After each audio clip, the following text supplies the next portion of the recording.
ওই কতগুলো একসাথে সব ওই তো আমরা প্রথমতেই দেখেছিলাম সব সব মারি ফেলা সব ও দেখো ও একটা পলো নেবে রে না না ড্রোন নিজে বলে দিচ্ছে ড্রোন নিজে বলে দিচ্ছে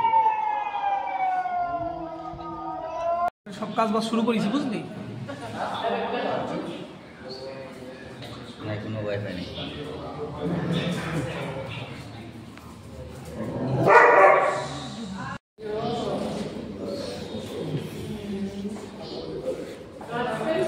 বাইরে দেখ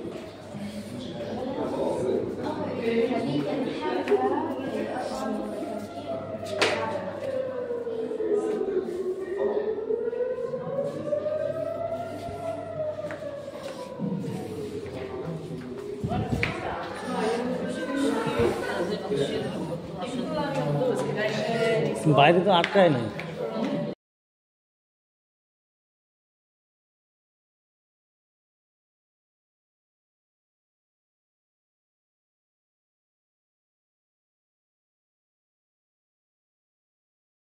Tonight I wish to speak to you, the proud people of Iran. We're in the midst of one of the greatest military operations in history, Operation Rising Lion. The Islamic regime, which has oppressed you for nearly 50 years, threatens to destroy my country, the State of Israel. The objective of Israel's military operation is to remove this threat, both the nuclear threat and the ballistic missile threat to Israel. And as we achieve our objectives, we're also clearing the path for you to achieve your objective, which is freedom. In the past 24 hours, we've taken out top military commanders, senior nuclear scientists, the Islamic regime's most significant enrichment facility, and a large portion of its ballistic missile arsenal. More is on the way. The regime doesn't know what hit them.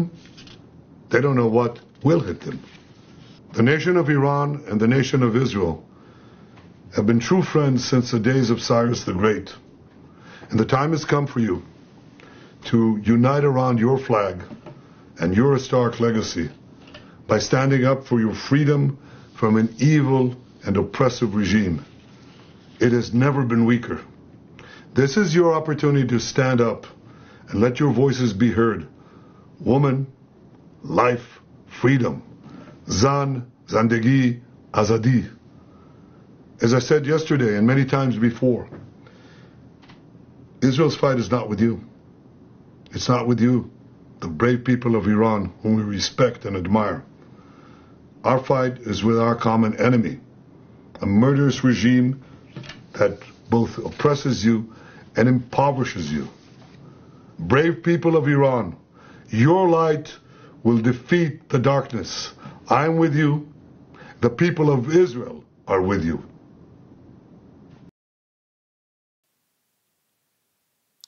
দর্শক জানেন তো যে কি চলছে মধ্যপ্রাচ্যে, Israel versus Iran, এখন তো head on বিষয়টা হয়ে গেছে।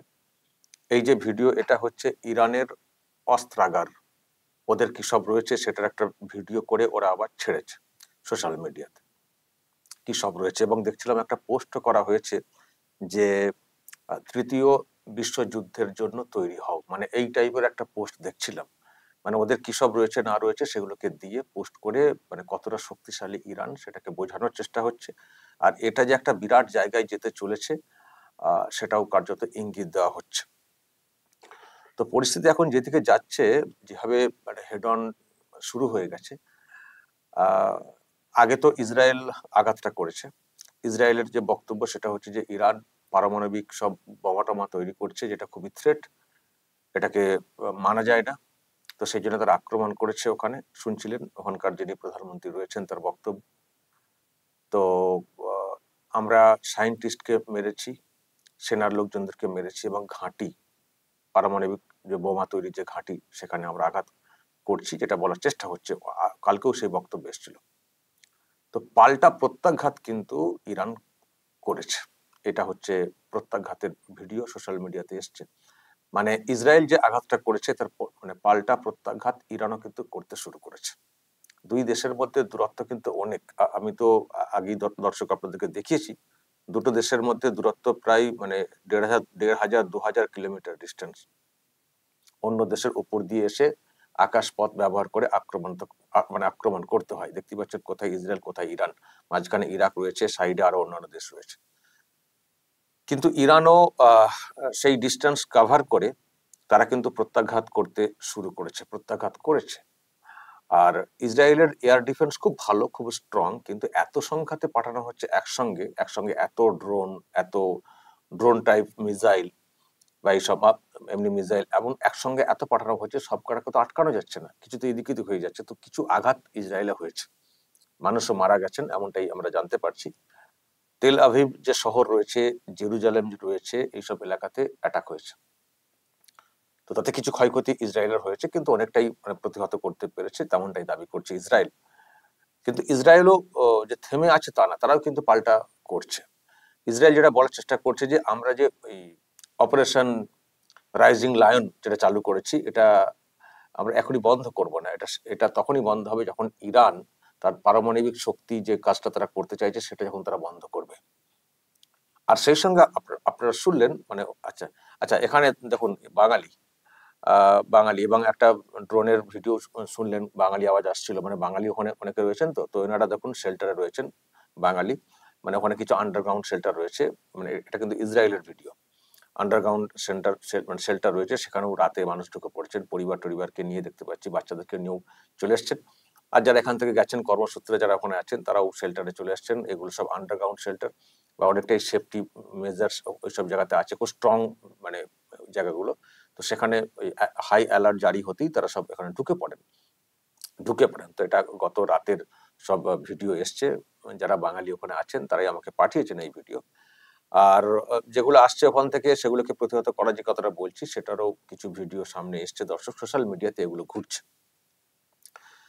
কিন্তু যেটা মানে ওখানকার যে যাকে দেখছেন বেঞ্জামিন নেতানিয়াহু, উনি কি বলতে চাইছেন? উনি বলছেন যে আমরা মানে ইসরায়েল ইরানের সাধারণ মানুষের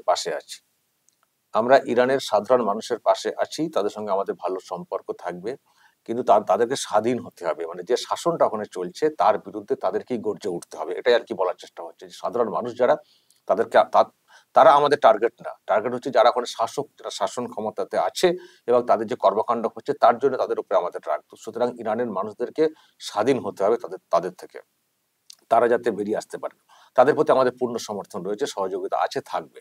মানে ইরানের সাধারণ মানুষের সঙ্গে আমাদের কোনো দ্বন্দ্ব নেই, এটা ইসরায়েলের মানে প্রধানমন্ত্রী তিনি বলছেন। তো ওখানকার শাসক যে কাজটা করছে তার বিরুদ্ধে আমাদের যুদ্ধ, তার বিরুদ্ধে আমাদের অবস্থান, তাদের এই মানে কর্মকাণ্ড সেগুলোকে ধ্বংস করা হচ্ছে আমাদের ইচ্ছে। কিন্তু সাধারণ মানুষের পাশে আমরা আছি, আশা করি ওখানকার মানুষ এটা বুঝবেন যে ইসরায়েলের মানুষ বা ইসরায়েল আপনাদের পাশে রয়েছে, কিন্তু যে শাসনটা চলছে সেটাকে আমরা মানব না। তো এই কথাটাও উনি কিন্তু মানে বলেছেন, যেটা আপনারা শুনলেন ওখানকার প্রধানমন্ত্রী। তো যাই হোক দর্শক, এখন দেশের সরকার, ইরানের সরকার মানে সরকার যে সিদ্ধান্ত নেবে সেখানের বাইরে তো এক্ষুনি ইরানের সাধারণ মানুষ তো গর্জে উঠতে পারবেন না, হয়তো কিছু জায়গাতে ক্ষোভ বিক্ষোভ হতে পারে। আমরা দেখছিলাম একটা দুটো ভিডিও এসছেও, কিন্তু সরকার যেহেতু ওখানে খুব কঠোর টাইপের, মানুষের কথা তো যা বলবে সেটা কি তারা আমল দিয়ে একেবারে চুপ করে বসে থাকবে তা তো না, বা মানুষকে তাদের মতো ছেড়ে দেবে তা তো না। আপনারা জানেন ইরানের সরকার মানে কতটাই মানে কট্টরপন্থী বা কঠোর বললে যা হয়। তো ফলে এখন পরিস্থিতি কোন দিকে যাবে সেটা এখন দেখার। ইরান যেভাবে ফাইট ব্যাক করতে চাইছে, আর ইসরায়েলও বলছে আমরা ছাড়বো না, এবং ইসরায়েল তো একা না, পেছনে অনেক ব্যাকআপ আছে, তার মধ্যে আমেরিকা আছে, এটা তো পরিষ্কার। যদিও আমেরিকা অস্বীকার করছে যে আমরা এর মধ্যে নেই, কিন্তু ডোনাল্ড ট্রাম্পও যেভাবে কথা বলছেন যে আমরা ইরানকে সময় দিয়েছিলাম ওই পারমাণবিক চুক্তির মানে বিষয়টা আর কি, পারমাণবিক শক্তির যে ব্যাপারটা নিয়ে একটা চুক্তিবদ্ধ হওয়া, কি করতে পারবে কি করতে পারবে না সেই বিষয়ে। তো আমরা তো সময় দিয়েছিলাম 60 দিন না কতদিন সময় দিয়েছিলাম, ওরা তো অতিক্রান্ত করে ফেলেছে, সুতরাং ওরা এবার ওদের ভালোটা বুঝুক। তো এইভাবে কথা বলা, আবার অন্যদিকে বলা যে আমরা এই যুদ্ধের সঙ্গে জড়িত না, কিন্তু মানুষ বুঝছেন যে আমেরিকার একটা বিরাট ব্যাকআপ রয়েছে, এবং ইসরায়েল যেগুলো ব্যবহার করছে সেখানে আমেরিকার জিনিসপত্র রয়েছে। ফলে একটা বড় ব্যাকআপ। আর আমেরিকা যখন পাশে দাঁড়িয়ে যায় তখন আরো অনেক দেশ দাঁড়ায় বা দাঁড়াতে বাধ্য হয়, কারণ আমেরিকা একটা বড় শক্তিধর দেশ গোটা বিশ্বে। তো সুতরাং দর্শক, আর এদিকে ইরানেরও কিছু ইকুয়েশন আছে, কিছু দেশের সঙ্গে ওদেরও যোগাযোগ আছে। ফলে তারাও হয়তো ঐক্যবদ্ধ হওয়ার চেষ্টা করছে, হয়তো সবাই প্রকাশ্যে করতে পারছে না যেহেতু আমেরিকা ব্যাকআপ করছে কার্যত ইসরায়েলকে, ফলে তারাও চুপি চুপি চুপি চুপি আছে, কিন্তু মদত থাকবে। ফলে মধ্যপ্রাচ্য, আরবিয়ান কান্ট্রি এবং আরো অন্যান্য দেশ, ইউরোপেরও কিছু কান্ট্রি মানে তারাও সাড়া দিচ্ছে, কারণ এটা বলা হচ্ছে যে ইসরায়েল যে হানাটা হেনেছে প্রথমে, সেটা নাকি ইরানের মানে পারমাণবিক যে সেন্টারগুলো আছে, ঘাঁটি, সেখানে নাকি আঘাত করেছে, এবং তার জেরে তেজস্ক্রিয় মানে মানে সেখানে মানে তেজস্ক্রিয় যে পদার্থ রয়েছে সেখানে আঘাত করে দিয়েছে, ফলে সেখান থেকে বিকিরণ মানে হতে পারে, তার জেরে একটা বিরাট ক্ষতি হতে পারে। তো সেই বিষয়ে খুব উদ্বেগ প্রকাশ করা হয়েছে রাষ্ট্রসংঘের তরফ থেকে। যদিও এখনো সেটার বিরাট ক্ষতিকারক দিক আসেনি, বিষয়টা যে হানা হয়েছে বটে, কিন্তু সেখান থেকে যে বিরাট কিছু ক্ষতি হবে সেরকম কোনো সম্ভাবনা নেই, এমনটাই বলা হচ্ছে। কিন্তু উদ্বেগের একটা ব্যাপার থাকে, কারণ মানে পারমাণবিক এই ধরনের তেজস্ক্রিয় পদার্থ যেখানে থাকে, ইউরেনিয়াম থাকে, তো সেখানে যদি অ্যাটাক হয়ে যায় তার যে বিকিরণ হবে না, সেটা খুব ক্ষতিকারক রে বেরোবে। সেটা মানে শুধু ওখানে ইরান না, আশপাশের অনেক দেশে ক্ষতি করতে পারে। তো সেটা খুব উদ্বেগের ব্যাপার।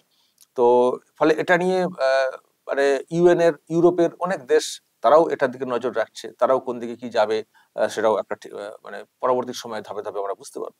কিন্তু বিষয়টা যেভাবে এগোচ্ছে দর্শক, যদি এটাকে না থামানো যায় তাহলে কিন্তু বিশ্বযুদ্ধের দিকে আস্তে আস্তে এগোবে, সেটা কিন্তু বলার কোনো অপেক্ষা রাখে না।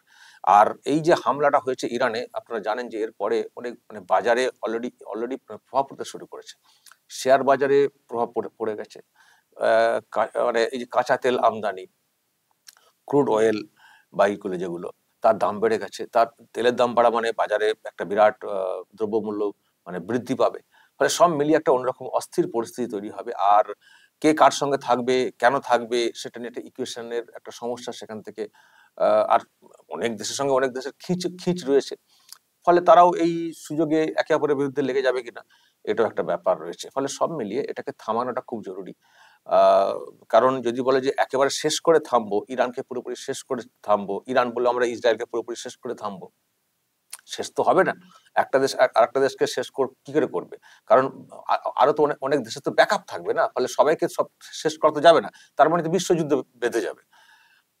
তো এদিকে ইউক্রেন, রাশিয়া, এদিকে আবার ওই ইসরায়েল, ইরান, আরো সব রয়েছে, এমনি ভারত পাকিস্তান এদিকে টেনশন রয়েছে, তুরস্কেরও নাম এইভাবে সব জড়িয়ে যাচ্ছে। ফলে সব মিলিয়ে দর্শক একটা অস্থির পরিস্থিতি বিশ্ব জুড়ে। আমরা যারা শান্তিকামী মানুষ, আমরা চাই যে যুদ্ধ না, সমাধান তৈরি হোক আলোচনার মাধ্যমে। আর যেখানে একেবারেই আলোচনার মাধ্যমে হবে না, সেগুলো স্পেসিফিক আক্রমণ হয়তো করা হতে পারে, সেইভাবে একটা সমাধানের সূত্র বের হয়ে যায়। কিন্তু একটা আক্রমণ করতে গিয়ে বিরাট কিছু ঘটনা ঘটে যাক, গোটা বিশ্বজুড়ে অশান্তি তৈরি হয়ে যাক, আমরা সবাই সাধারণ মানুষও মানে ভুগতে শুরু করব, জিনিসপত্রের দাম বেড়ে যাবে, সবকিছু যেভাবে উন্নতি যেটুকু যা করার চেষ্টা করছি সেটাও আঘাতপ্রাপ্ত হবে, সেটা তো আমরা চাই না। তাহলে আমরা চাই একটা শান্তির পরিবেশ তৈরি হোক যুদ্ধের বাইরে। এখন কেউ বিরাট মানে বিয়াদবি করলে তাকে শাস্তি দিতে হবে, সেটা আমরা বলছি। কেউ যদি বিরাট বিয়াদবি করে তাকে শাস্তি দিতে হবে, জঙ্গিপনা করলে তাকে শাস্তি দিতে হবে। কিন্তু শায়েস্তা দেওয়া আর সেখান থেকে পুরো বিষাক্ত পরিবেশ তৈরি হয়ে যাওয়া, গোটা বিশ্বে যুদ্ধের একটা পরিস্থিতি তৈরি হয়ে যাওয়া, সেটা তো চলবে না। শায়েস্তা হবে স্পেসিফিক, এবং সেটাকে সামাল দেওয়ার ক্ষমতা রাখতে হবে, যাতে করে ওখান থেকে না বাড়ে। ধরুন ইরানকে শায়েস্তা করার চেষ্টা হচ্ছে ইসরায়েলের, কিন্তু ইসরায়েলকে ভাবতে হবে যে ইরান যেন প্রত্যাঘাত করে সেটা যেন বিষিয়ে না দিতে পারে, বা আমেরিকাকেও সেই নজরটা রাখতে হবে যে এখান থেকে যেন বিরাট ভাবে একটা অন্যরকমের পরিস্থিতি না তৈরি হয়ে যায়, যাতে করে গোটা বিশ্ব ভুগবে। কারণ গোটা বিশ্ব ভুগলে আমিও ভুগবো, আপনিও ভুগবেন দর্শক। তো সেটা আমরা চাই। তো যাই হোক, এখন কি দাঁড়াচ্ছে পরিস্থিতি সেটা আমরা দেখবো। এখন তো ওখানকার প্রধানমন্ত্রী যেটা বললাম, উনি বলছেন যে আমরা তো সাধারণ মানুষের বিপক্ষে না, আমরা ওখানকার সরকার শাসক যে কাজটা করছে তাদের বিপক্ষে। আবার ইরানের সরকার বলছে দেখো আমাদের কথা কি আছে। তো দর্শক, এখন এই হচ্ছে পরিস্থিতি। এখন দেখা যাক কি দাঁড়ায় বিষয়টা। এলাকার মানুষও খুব মানে ওই দেশের মানুষও আতঙ্কের মধ্যে রয়েছেন। আমি কথাও বলেছি আজকে সকালে, কালকে যার সঙ্গে কথা বলেছিলাম দীপান চৌধুরী, তার বক্তব্য যে এখন আমাদেরকে এইসব নিয়ে বেশি কিছু বলতে বারণ করা হয়েছে, ভিডিও টিডিও তুলতেও বারণ করা হয়েছে। তারই মধ্যে কিছু মানুষ কিছু তুলছেন, সোশ্যাল মিডিয়াতে পোস্ট করছেন, কিন্তু ওখানে হাই অ্যালার্ট করা হয়েছে।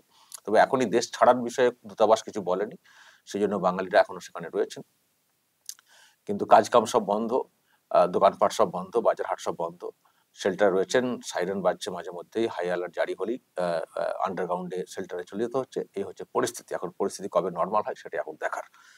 দর্শক বলবেন আপনাদের কি মনে হয়, কোন দিকে এগোচ্ছে বিষয়টা, আর পেছনে কে বা কারা থাকছে, আর কি ইকুয়েশন তৈরি হতে চলেছে, ইসরায়েলের পেছনে কারা কারা থাকবে, ইরানের পেছনে কারা কারা থাকতে পারে। আপনাদেরও তো অনেক মানে আন্দাজ আছে, অবশ্যই দর্শক বলবেন। আপনাদের থেকেও আমি ধারণা একটু নেওয়ার চেষ্টা করব।